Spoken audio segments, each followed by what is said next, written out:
पूर्णं यज्ञोपवीतं फलमस्वतेजः अक्षतान् समर्पयामि त्र्यम्बकं यजामहे सुगन्धिं पुष्टिवर्धनम् उर्वारुकमिव बन्धनात् मृत्योर्मुक्षीयमामृतात्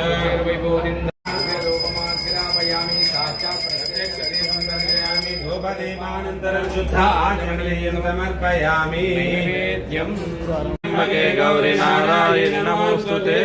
पार्वती भ्रमराम्बा समेत मल्लिकार्जुन महास्वामिने नमः तव पादारविन्दयोः सुवर्ण दिव्य मंत्र पुष्पाञ्जलिं समर्पयामि प्रदक्षिण नमस्कारान् समर्पयामि साम्राज्यं भोज्यं स्वराज्यं वैराज्यं भारवे साम्राज्यं महाराजमाधिपत्यं